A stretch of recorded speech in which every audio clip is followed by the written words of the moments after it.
Pulupulutong ang mga sasakyang pandagat na nabidyuhang naglayag mula China papuntang South China Sea ngayong tapos na ang kanilang fishing ban. Mula sa isang probinsya pa lang nila, 16,000 barko na ang dineploy. Yan ang sanib puwersang tinutukan ni Chino Gaston at JP Soriano. Mistulang piyesta ang seremonya para sa muling paglalayag ng mga fishing boat na ito mula sa China patungong South China Sea. Nagtapos na kasi ang fishing ban na pinatutupad ng China sa South China Sea kung saan sakop ang West Philippine Sea.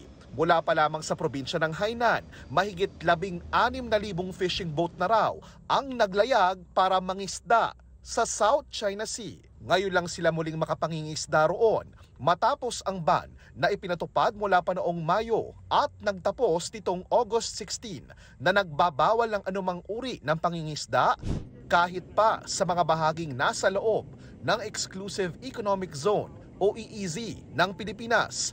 Ang sabi ng ating Department of Foreign Affairs, hindi naman daw kinikilala ng Pilipinas ang ipinatupad noong fishing ban ng China. This has been the subject of our diplomatic protests, and we will continue to register our formal opposition to it.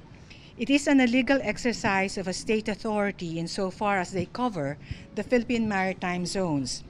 Dahil sa pagtatapos ng fishing ban, ang problema ngayon ay ang pinangangambahang pagpasok ng fishing fleets ng China sa Territorial Sea at EEZ ng Pilipinas. Dati pang pinananawagan ng DFA sa gobyerno ng China na aksyonan ito.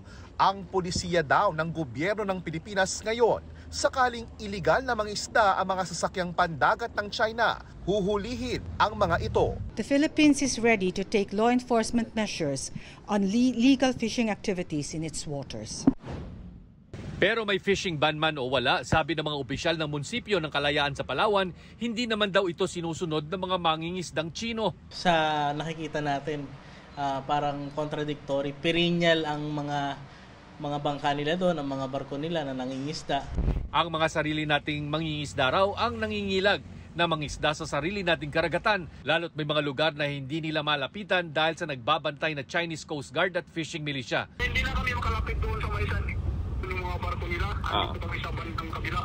Kahit ang mga fishing boat mula sa mainland Palawan, hindi na raw talaga nagtatangkang lumapit kung saan naroon ang mga Chinese. Yung mga kasama namin dito, takot na magpunta doon.